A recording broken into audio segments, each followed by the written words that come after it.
É um prazer estar aqui novamente no Congresso Internacional de Histotecnologia. Hoje o assunto é sistema genital feminino. A gente vai falar a importância desses materiais que entram frequentemente nos laboratórios de anatomia patológica. Vou passar a apresentação.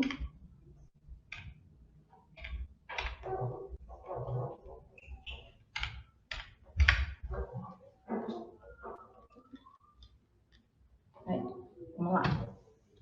Sistema genital feminino. Gente, a importância do sistema genital feminino dentro dos laboratórios. É o que mais aparece com frequência, todos os anos, e aquilo que o biologista, o macroscopista, aquele analista sênior, ele tem frequentemente. Então, as principais peças, as peças oncológicas, as principais patologias, né? Eu sempre falo que é muito importante a gente ter o conhecimento da anatomia humana, do sistema no geral e principalmente das patologias que envolvem esse sistema. É só a partir daí que a gente vai conseguir ter uma boa análise, fazer os cortes adequados e, por fim, uma boa representação para o médico patologista. Então, vamos lá. Definição dos órgãos do sistema feminino envolvidos na reprodução. Então, ele vai ser sempre constituído por 2 ovários, as tubas uterinas, que é onde ocorre a fecundação, o útero, né, que é composto pelo corpo uterino e o colo uterino, a vagina, o canal vaginal e, por fim, a vulva já externamente. Esse sistema é localizado no interior da cavidade pélvica, bem aqui na porção inferior. Tá? A gente precisa ter o conhecimento dos órgãos que compõem esse sistema e dos órgãos que tem ao redor dele, porque conforme a patologia, conforme a doença, se for oncológico, a gente tem a junção, né? Por exemplo, se um tumor cresce, começa a aderir nos órgãos ao redor, começa a ter aderências pélvicas, então a gente precisa saber que o útero ele está relacionado na sua porção anterior com a bexiga e na sua porção posterior aqui com o reto sigmoide. Então, qualquer alteração patológica que ocorra, principalmente alterações oncológicas, a gente vai ver aqui nesse sentido, tá bom? Relacionando sempre com a bexiga e o reto.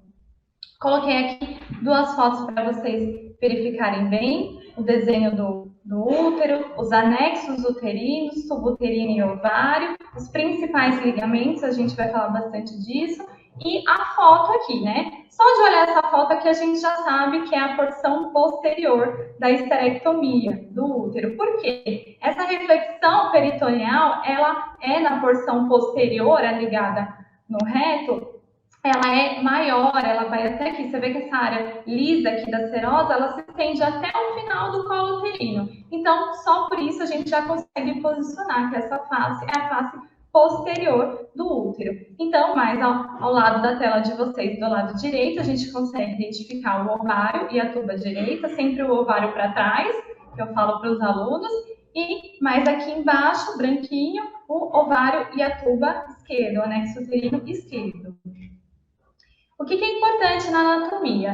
Relacionar, eu até coloquei essa foto dividindo bem para as pessoas diferenciarem. Então, o corpo uterino, a porção maior, essa área de ressecção seria o istmo, né? Que é a interligação mesmo do colo uterino com o corpo uterino. É exatamente aqui que o médico vai ver a transição celular entre o canal endocervical do colo uterino para o canal endometrial, tá? E tudo isso, o comprimento, a junção do canal endometrial com o canal endocervical corresponde à cavidade uterina, tá? Então, conhecer os terços superiores, né, do órgão, as faces anterior relacionadas com a bexiga, a face posterior com o reto e o istmo, a junção. E a partir daí, de fora para dentro, externamente serosa, o miométrio, que é a porção bem no meio aqui, o músculo, que é a porção maior do corpo, e dentro da cavidade revestida sempre pelo endométrio. O endométrio é aquela camadinha mais fininha, que normalmente mede 0,1, 0,2 centímetros de espessura. Outra coisa muito importante é a gente saber a sustentação desse órgão. Então, os ligamentos do útero, a sustentação e toda a parte de vascularização. Principalmente em casos de endometriose, a gente recebe com frequência os ligamentos ováricos, ligamento redondo do útero, ligamento largo, né? Toda a parte de sustentação, as relações anatômicas e a parte de vascularização do sistema. É importante porque frequentemente a gente recebe nódulos, áreas de metástase, tudo isso é via para peças oncológicas também. E aí, falar bem rapidamente para a gente dar início ao processo de macroscopia. As principais patologias que aparecem nos laboratórios. Então, a maior queixa das pacientes dentro dos consultórios para os médicos são as infecções, né? A partir daí, a gente tem a mais conhecida, que é a DIP, doença inflamatória pélvica. A DIP, quando não tratada de forma crônica, ela pode gerar algumas patologias, como, por exemplo, a hidrossalpinge. A gente tem o desenho aqui do lado para vocês.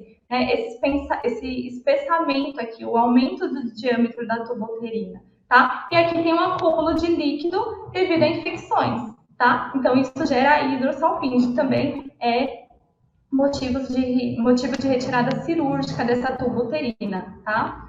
E abaixo aqui também a gente tem uma possível consequência de uma gestação ectópica rota, né? Então, gestação ectópica, uma gestação que se deu no local errado, fora da cavidade uterina. Então, a fecundação que ocorre normalmente aqui na tuba uterina, onde o desenho está dilatado, esse óvulo fecundado, ele deveria se passar aqui pelo ósseo da tuba e se implantar na cavidade uterina. Quando por algum motivo tem uma infecção, esse ósseo fica obstruído, esse óvulo não consegue se implantar. Então, ocorre, algumas vezes, a gestação ectópica, e aí é uma emergência médica, tá? Essa paciente, ela precisa ir diretamente retirar esse anexo, essa tuba uterina, e aqui a gente tem um exemplo. Então, para o patologista é sempre importante demonstrar essa área de rotura, mostrar também essas áreas de restos ovulares, restos placentários. A gente vê aqui o saco aqui bem perfeito com o embriãozinho, e demonstrar também as áreas normais dessa tuba uterina. As fímbrias aqui na pontinha tem até um cisto. Outra patologia frequente é a endometriose, né? Então, o que acontece? Fragmentos da cavidade do endométrio começam por vários motivos, existem várias hipóteses que explicam a endometriose, mas o que se sabe, principalmente, é que fragmentos do endométrio começam a se aderir em outras porções. Inicialmente, pode se aderir dentro da cavidade uterina, então no miométrio. Então, a gente observa aqui nessa foto de baixo que o miométrio ele começa a ficar mais granuloso, mais grosseiro, mais trabeculado, fora do normal, do padrão dele.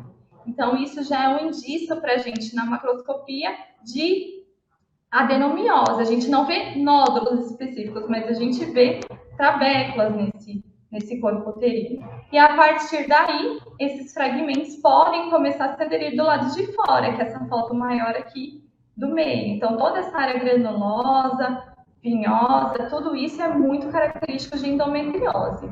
Aqui, mais abaixo, do lado esquerdo de vocês da tela, a gente tem uma tuba uterina bem granulosa, bem acastanhada, com bastante aderência desse tecido, também bem característica de endometriose. E acima a gente já tem o que a gente chama de endometriose profunda, onde começam a ocorrer outras aderências maiores, e esse tecido ele vai se aderindo ao intestino, normalmente reto sigmoide. Então, a gente vê como se fosse um nódulozinho mesmo na parede. A gente observa uma certa retração na serosa do reto sigmoide, e aí essa área de espessamento. Para quem está começando, pode até confundir com um tumor, alguma lesão oncológica, mas na verdade não é só endometriose. Então, fazendo um corte transversal aqui entre a área de aderência da serosa, a parede e um pouco da mucosa, a gente já consegue representar bem para o patologista toda essa área de endometriose. Cistos de ovário também são frequentes nos laboratórios e é importante porque a gente precisa descrevê-los. Então, peso, medida, como é a superfície externa desse ovário, se tem alguma formação vegetante do lado de fora, né? A abertura desse espécime, como que é essa cavidade? Ela é unilobulada? Essa cavidade é multilobulada? Ela é preenchida por líquido? Qual é a coloração desse líquido? Ela é preenchida por material pastoso, né? A gente colocou uma foto aí de teratoma, né? Um dos tumores benignos mais frequentes no laboratório, onde a gente consegue representar bem. Então, falar também sobre a espessura da parede, tá? E sempre fazer cortes no maior eixo, representando na lâmina de uma forma que o patologista consiga ver a superfície externa, a parede e o revestimento, tá bom? Sempre tomando cuidado para ver se não tem formações vegetantes. A medida, se tiver formações vegetantes, dar a medida, dar a localização, né? Qual a porcentagem do revestimento interno que essas formações ocupam, né? 20%, 30%. Tudo isso são informações que não podem faltar no texto da macroscopia. Miomas uterinos também, frequentemente, dentro dos laboratórios.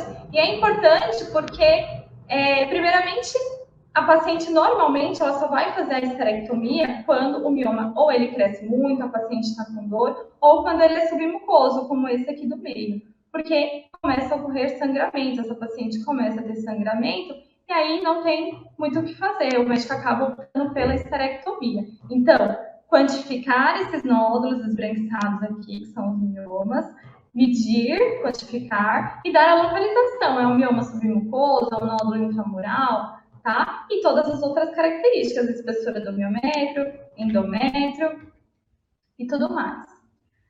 Outras patologias que a gente vai agora, daqui para frente, eu vou falar bastante sobre o câncer do colo uterino, a Adriele vai falar sobre o câncer do endométrio, são as patologias que as pessoas têm mais dúvida, né? Porque envolve estadiamento oncológico, envolve margens cirúrgicas, tudo aquilo que pode alterar a conduta do médico patologista. Então, vamos lá. Para entender, o colo uterino é a formação mais externa, né? Então, ele é formado pela ectocervix, que seria a porção vaginal mais externa aqui, que eu até coloquei uma marquinha para vocês identificarem, tá? E a partir daí, da ectocervix, que é coberta por um epitélio escamoso, é um epitélio contínuo já com a parede vaginal. Muitas vezes aqui na esterectomia a gente consegue observar o manguito vaginal, essa extensão aqui. E a partir do orifício externo, esse epitélio vai ter uma convergência para o centro e vai se continuando com o canal endocervical, tá? Então, a gente vai ter o chamado epitélio colunar, tá? É a JEC, que todo patologista pede para a gente representar. Então, tem a ectocervix, a junção aqui pelo orifício para o canal endocervical, a junção escamo-colunar, que é exatamente a transição celular que o médico precisa identificar lá no microscópio para ver alguma alteração, alguma atipia nessa região. E agora, o câncer do colo uterino, gente. Geralmente ocorre pela infecção persistente por alguns tipos de papilomavírus humano, que eles chamam de tipos oncogênicos, os tipos de HPV de alto risco, tá? Então, são alterações celulares que podem ou não evoluir para o câncer. Todo mundo que tem HPV positivo vai ter câncer? Não necessariamente. Mas a presença do HPV, que é um vírus oncogênico, pode fazer com que ocorra algumas alterações celulares e possa evoluir para o câncer, tá? O principal exame, todo mundo já ouviu falar sobre o Papa Nicolau, e a importância da macroscopia do colo uterino se dá exatamente por ser o terceiro tumor maligno mais frequente na população feminina. A gente colocou uma estatística aqui, só para vocês terem noção, é o terceiro tumor. Então, vem em primeiro lugar mama, localização primária do câncer, cólon, reto e colo uterino já aqui no terceiro lugar. Então, é muito importante que a gente tenha conhecimento. O diagnóstico inicialmente pelo Papa Nicolau, tá? Então, qualquer alteração celular, que é o raspado aqui do colo uterino, qualquer alteração celular, o médico vai solicitar a colposcopia, tá? Então, ele vai fazer uma amostra, que é a biópsia desse tecido, e aí sim, comprovado através da biópsia no laboratório, o médico vai optar por qual cirurgia, por qual tratamento que esse paciente vai passar. E aí sim, esse exame deu positivo, essa biópsia deu positivo, o médico optou por fazer a esterectomia. Coloquei a foto aqui para vocês do útero. Então, quando a gente recebe esse material, é muito importante a gente ter o histórico dessa paciente, né? Quais são os dados clínicos, qual é o estudo citológico, qual foi o resultado do Papa Nicolau, né? Qual foi o resultado da biópsia, essa paciente tem resultado para HPV, tem presença de papilomavírus humano de alto risco, né? Essa paciente sofreu algum tratamento prévio, alguma quimioterapia, alguma radioterapia? No colo uterino, a gente consegue observar lesão vegetante, uma lesão cerada, plana ou não. Esse tumor não é visível. Então, nessa tabela aqui de baixo, eu coloquei para vocês terem noção da classificação do Papa Nicolau, né? De alguns anos para cá, muita coisa mudou, o nome da classificação mudou bastante, mas, no geral, de classe 1 até a nomenclatura atual, a gente tem a ausência de atipia, que seria o Papa Nicolau normal, e isso vai mudando conforme aparece alguma atipia, porém sem evidência de malignidade, ou não, apareceu uma citologia sugestiva, mas que não é conclusiva para malignidade, até o número 5, que eles chamam de citologia, que pode ser ou o carcinoma escamoso invasor ou o adenocarcinoma in situ. E aí sim, aí dependendo desse resultado, o médico pode fazer, depois da biópsia, o cone por alça, que pode vir acompanhado, essa primeira foto aqui em cima, que tem um fiozinho. Ele pode ser acompanhado pelo reforço do canal endocervical, que nada mais é que uma ampliação de segurança, que seria o fundo, a porção posterior, vamos dizer assim, profunda, né? Seria o canal endocervical. É uma ampliação de segurança para essa paciente. Ou ele pode fazer a amputação total do colo uterino. E ainda, dependendo da infiltração, do tamanho dessa lesão, ele pode fazer a histerectomia. Tá? Lembrando, histerectomia é a retirada total do útero, corpo e colo. Essa histerectomia, dependendo da idade da paciente, dependendo do estadiamento desse câncer, pode vir acompanhada com os anexos uterinos ou não. Então, é importante a gente conhecer os termos cirúrgicos, né? Salpingectomia, retirada da tuba, oophorectomia, e as cirurgias maiores, né, que a gente chama de desinteração pélvica, que pode ser posterior ou anterior. Então, quando esse tumor ele cresce muito, ele pode se aderir a toda a cavidade, a todo o peritônio. E pode ocorrer também aderência com o segmento intestinal, como nessa foto aqui, a primeira setinha a gente vê um segmento de intestino lá no fundo e outro pequenininho aqui embaixo. Nessa foto é um tumor de ovário, então é uma massa bem grande que foi crescendo, foi aderindo ao peritônio e puxou aqui uma alça intestinal. Então, precisou fazer uma desenteração pélvica posterior. Se fosse a desenteração anterior, seria da bexiga. E agora sim, o exame macroscópico do cone, gente, é muito importante qualquer material ser fixado pelo formol a 10%. A partir dessa fixação é que a gente vai começar a manipular esse material. Então, dimensões, peso, né? As dimensões do cone sempre base dele, 2 medidas da base e da altura, tá? O reforço do canal, se tiver, ele vai ser escrevido e enviado separadamente. A partir daí, normalmente esse fio que o médico, o ginecologista, ele marca, ele representa 12 horas. Então, ele representa o primeiro quadrante, seria a porção anterior dessa paciente. E a partir daí, do primeiro a 3 horas, o primeiro quadrante, de 3 horas a 6, o segundo, de 6 a 9, o terceiro, e de 9 a 12 horas, o quarto quadrante. E igual o desenho aqui, a gente vai fazer secções representando os quadrantes. Como é que posiciona esse CAF? Muita gente confunde. É sempre com a ectocerce virada para você, no sentido da paciente, como se a paciente estivesse em posição anatômica, como se estivesse fazendo a coleta do Papa Nicolau. Então, a ectocerce para a gente, sempre de frente. A partir daí faz a descrição. Então, como é que essa lesão? Ela é única, uma lesão múltipla, é uma lesão ulcerada, é uma lesão exofítica, ela é plana, igual essa da foto, é uma área irregular, acastanhada, escrever e medir. Alguns laboratórios têm uma metodologia de retirar a ectocervice, né? Então, eles fazem uma ressecção lateral, né, que seria a parede lateral direita, esquerda, a face anterior e a posterior, como se fosse retirando a borda mesmo da ectocervice, que seria a margem de segurança para ver se esse tumor está indo para a vagina, né? Então, também é uma margem de segurança que muitos lugares tiram. o tumor é um tumor mais infiltrativo e precisa ser feita a esterectomia, é sempre importante, coloquei a foto aqui em cima mais uma vez, para vocês se relembrarem da reflexão peritoneal, para posicionar esse útero. Então, sempre pintar. A gente sempre vai começar a macroscopia pintando a margem. A maioria dos laboratórios pinta anterior e posterior, essa face do útero. Alguns laboratórios pintam a face ectocervical, a face do colo, lisa, a face mais externa, tá? E o manguito vaginal, que sempre vai ser totalmente incluído para representação, é uma margem bem importante.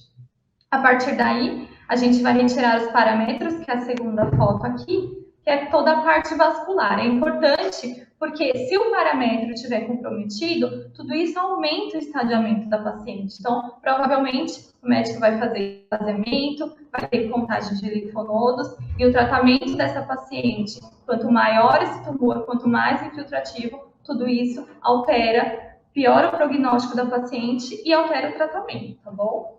Duas coisas importantes. A gente enxerga a lesão ou não enxerga a lesão no colo uterino. Então, quando a gente pensa em neoplasia intraepitelial cervical ou carcinoma microinvasor, a olho nu, na macroscopia, a gente não vai enxergar a lesão. Então, se é um pedido médico sem muita informação, a gente pode até deixar passar. Por isso que é importante sempre ter os dados clínicos. A partir daí, a gente sempre vai representar o colo uterino inteiro. Como vai representar? Da mesma forma que o cone. Vai separar os quadrantes, vai mandar seccionado, primeiro quadrante 12, 3, 3, 6, 6, 9 e 9, 12. Separa o manguito vaginal junto com a ectocervice, tira e manda isso como margem. Agora, se for uma lesão maior, um tumor visível já no colo uterino, aí sim, aí você pode consultar o médico patologista e aí ele vai avaliar qual é a melhor amostragem, normalmente feita a amostragem por quadrante, mas nem sempre precisa ser totalmente incluído a área de lesão, tá bom? E a partir daí, representar a transição com o istmo, que é esse afunilamento aqui, né, a porção medial, a porção de transição e o corpo uterino, endométrio, miométrio e serosa para avaliar se tem extensão dessa lesão, tá? Então, medidas principalmente do útero, medidas do manguito vaginal, medidas da lesão, e essa, a gente já começa a enxergar essa área esbranquiçada maior aqui. É um tumor que já ultrapassa o canal endocervical, ultrapassa a parede, já chega no istmo e parte já do corpo uterino, tá bom? Forma, peso e outras informações. Então, é uma área irregular, é uma área infiltrativa, é um padrão ulcerado. Como que é essa lesão? Medidas dessa lesão e a profundidade máxima. Então, nesse caso da foto, é uma lesão que já acomete istmo, já começa a se estender ao corpo uterino. Dá para ver bem aqui. Alguns patologistas pedem que a gente, além dos quadrantes, cortes sequenciais, seja feito um corte circunferencial, porque essa lesão a gente enxerga bem que ela infiltra a parede direita e esquerda, no caso aqui a porção posterior, e ela provavelmente está cometendo parâmetro. Toda essa área esbranquiçada é lesão. Então, esse corte circunferencial, ele é muito importante. Mais uma vez falando aqui sobre as localizações, falar se esse tumor acomete a porção anterior, posterior ou não, é uma lesão mais superficial, fica ali só na JEC, na junção escamocolunar, tá bom? É muito importante avaliar a margem de ressecção, manguito vaginal, istmo e parâmetros. A distância do tumor à margem, tudo isso é o que o médico patologista vai precisar para dar o estadiamento. E aqui, olha a diferença dessa lesão para a foto anterior, uma lesão bem vegetante, bem exofítica, provavelmente, com certeza, está cometendo os parâmetros e já está se estendendo aqui para o canal vaginal. Provavelmente se estendendo aqui também para o corpo do útero. Se a gente comparar com a foto aqui, a gente vê bem a diferença. Qual que é a importância da medida desses tumores, né? Tumores maiores de 4 centímetros, tumores que se estendem à vagina ou até aos órgãos adjacentes. Tudo isso aumenta o estadiamento. E parâmetro positivo, estadiamento maior, uma lesão mais infiltrativa, normalmente são feitos os esvaziamentos, tá bom? Parametrial, cadeias ilíacas, pré-sacral, dependendo da localização desse tumor, e a contagem desses linfonodos, né? Normalmente eles estão maiores assim, mais branquinhos, quando tem metástase. Então, quantificar esses linfonodos e dizer sempre o maior e o menor. E por último, eu coloquei aqui só para vocês terem noção do estadiamento, como é importante, né? Estadiamento FIGO, que eles chamam, para câncer de colo uterino. Então, quando é uma lesão do tipo microinvasor ou não, está confinado ao colo uterino, se essa lesão é visível, ela é maior de 4 centímetros, ela é menor, esse tumor invade o terço superior da vagina ou não? Esse tumor invade o paramétrio? Esse tumor ele envolve o terço inferior da vagina? Ou não? Ele é maior ainda, ele já tem o envolvimento da parede pélvica, pode gerar hidronefrose, esse tumor invade a mucosa da bexiga. E por último, que é o quinto estadiamento, onde já ocorre a metástase à distância.